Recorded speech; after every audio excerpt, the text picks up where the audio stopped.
Hello, football fans! Oh shoot, I almost fell in my chair, but I'm all good. So welcome to another episode of Frontline Football, your number one place to get all the latest news, rumors, updates, highlights, and now pick'ems. So let's get right into the news. Alright, today we got 5 interesting and amazing stories to cover, with Leonard Fournette signing with the Tampa Bay Buccaneers. Ryan Fitzpatrick has been named the starter of the Miami Dolphins Week 1. Tre'Davious White just got extended to 4 years, and he is going to be in Buffalo there.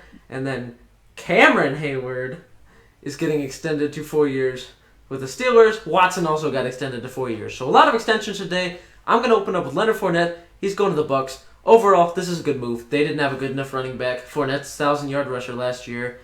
And he's solid, and I think that he's going to be good. He's going to give Tom Brady some relief. What do you think, Josh? Okay, just one thing right before I start.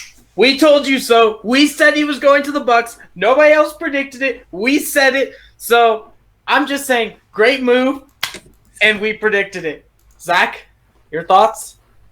I think it's a good move because that completes the offense, basically. I mean, the O-line could get a little bit more help, but that O-line's decent enough so it can protect Brady.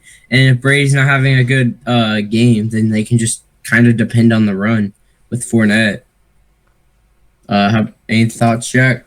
I agree with you there. Fournette was a good deal, and now they also have Ronald Jones, who's expected to have a pretty solid year. So now they could have a Thunder and Lightning duo, Mike Evans, Chris Godwin, solid defense. This Bucs, they're building in order to give Brady this run. It's clear they're giving him all sorts of toys and weapons to play with. And that's all we got for Fournette. The next story. So, Ryan Fitzpatrick is now starting for the Miami Dolphins. Any thoughts, guys? Or any thoughts, Josh? Okay, so I'm really kind of skeptical about this move because why would you put Fitzception in? Thanks to your name tree for that name. But why would you put Fitzception in whenever you have Tua Tagovailoa, the guy who you were trying to tank for, on these sidelines? I mean, is this going to be another Watson deal where he's going to be losing 27-0 and all of a sudden Tua comes in and scores like 1 touchdown as the starter for the rest of the year? Who knows? Let's hope it isn't like that. Jack?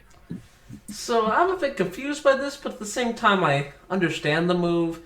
I mean, Tua was hurt last year, but as far as I know, he's healthy, so I don't see why.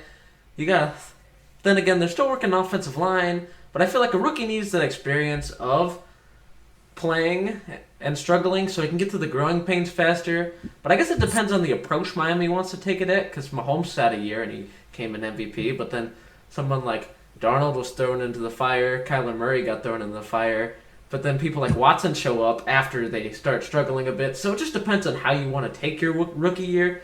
I don't know if Miami's equipped enough offensive line-wise for me to want to send Tua out Week 1, but at the same time, I feel like he needs to prepare for that kind of stuff because it's stuff he'll be dealing with in the rest of his NFL career. Any thoughts, Zach? I think it's a smart idea from the Miami Dolphins because they don't want Tua to get hurt like Week 1 or the early weeks. I think they're trying to go for playoffs very soon. And I think that they could sneak in at the number 7 slot this year. Just how decent their defense is decent and their offense is. I think it's one of the best this year. But I think that they're going for like trying to sneak into the playoffs this year. I mean, they might be tanking though, not for Trevor Lawrence, but just for a better draft pick, like I don't know. Better offensive line or someone like that. But it's smart because I would not send in Tua right now. I guess we're going to our next story. Tre'Davious White has just gotten paid. I don't really know how much, but he has just got an extension from the Buffalo Bills. Any thoughts, Josh? I think it's a great deal that they just struck up here with Tre'Davious because you got to lock down your shutdown corner. I mean, he's basically one of the pieces who led you to the playoffs to begin with. He's a great asset to the team, and will be for many years to come. He'll be locking down number ones pretty easily and making it look easy, making it look cool, and he's going to be a piece for many years to come on this team. I gotta agree with you there, Josh. 4 years, $70 million locks up your corner. You have a number one corner, which is a key to winning stuff. You see, Patriots won Super Bowl and they had Stephon Gilmore.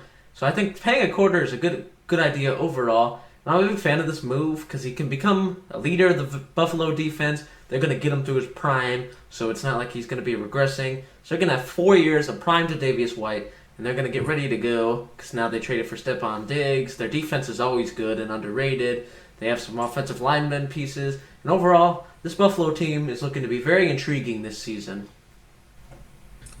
The only problem is Josh Allen, if he can produce into a very good quarterback, or will he become one of the busts like people are not thinking that he's going to be, but he might. Because he had as many touchdowns as Saquon Barkley, and that's just not good for a quarterback. All right, so I think we're done with that story. So now we're going to go to the Hayward one. Take it away, Jack. Yep, Cameron Hayward is coming back to Pittsburgh for 4 more years. This is a good move, not because he's necessarily in his prime, like White or Watson, who we'll talk about later, but it's more a veteran leader for the Steelers D. You need a good veteran leader that can be your anchor when it comes to this kind of stuff, and they got mentoring people. TJ Watt's supposed to be entering his prime. They have Minka, so this defense is building pieces, and Cameron Hayward can sort of be the glue that unites this defense together and makes them thrive this year. What do you think, Josh? Okay, so I think that, for one, this defense is already looking pretty scary with pieces like TJ and Minka. So I really think that already this team is already looking pretty scary. So all I got to say is great job for him, because you're going to need that veteran leadership with all these second, third-year players on the team. You're going to need somebody in the locker room to hype up the team and show that defense some leadership. So I think it's just a great move for the Steelers to lock up this guy. Thoughts, Zach? Same here, because that defense is one of the best in the league. If they just had better offense, they would be contending for playoffs. That's gonna be hard to face, especially for any team that goes against them, like the Texans or the Ravens this year. That's gonna be a very hard team, and yeah. Any thoughts, Jack? They're definitely prone to steal wins away from their division rivals like the Ravens and Browns. And I think that they could be interesting if Big Ben is healthy and on the field. That is the key. I want to see a healthy Big Ben, and I want to see a producing Big Ben. Because people like James Conner and Juju Smith got injured last year. How am I supposed to buy into the Steelers? But if I see Big Ben healthy, producing, then I may start to bite and buy into the Steelers team a little. But I got to see Big Ben prove it to me. So now we're off to the final story of the day, and that is Deshaun Watson is getting his 4-year extension. Take it away, Josh.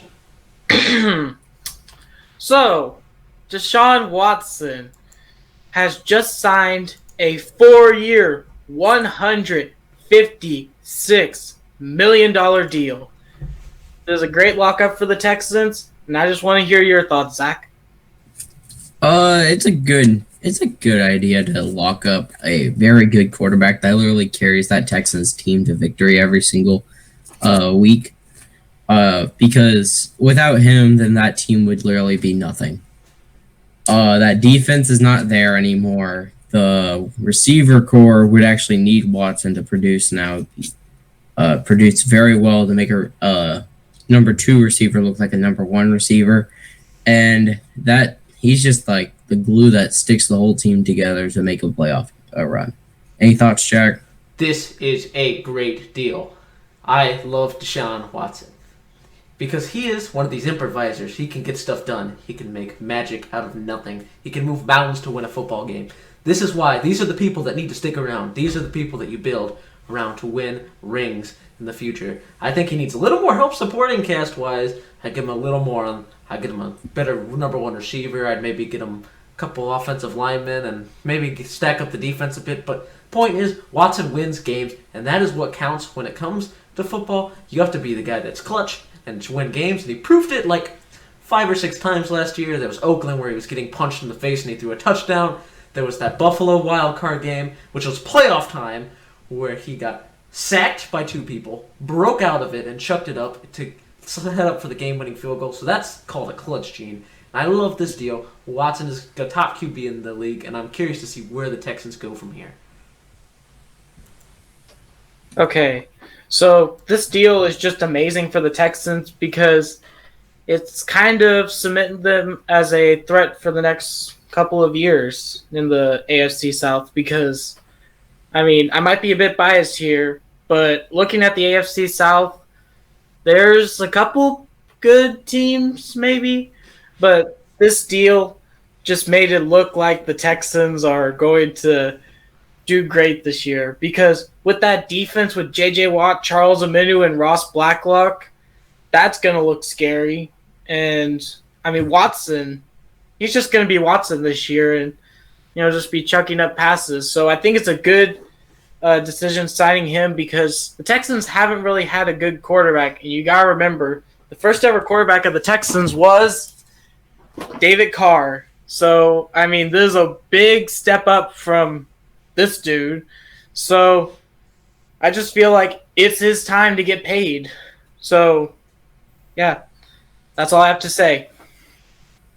All right, then that will do it for this episode of the Frontline Football Podcast. But good news is you have another doubleheader this week coming your way because I think the doubleheaders are going to become more and more common because we found 10 stories again. So you get 2 videos this week. We get to film 2 videos this week. Not to mention predictions are on the way. We're going to be doing week-to-week predictions, and they'll be out Wednesday to you, a day before the big day where the wonderful sport of football returns to us. Do you guys have anything to say before we go off? I am so excited for the Cardinals to hopefully destroy the Niners. I'm also hoping that the Chiefs win against the Texans. That would be a very nice thing to watch my brother cry in his bedroom. So, yeah. Anything from you, Josh? Well, contrary to what Zach is saying, I would like to see the Texans beat the Chiefs. I know it's going to be a close game if they beat them, but I feel like the Texans have it in it. It may be a bit of a spoiler, but I'm really liking the team's chances, and I thank all of you for watching the video. You fans are amazing, and that's it. Any thoughts, Jack?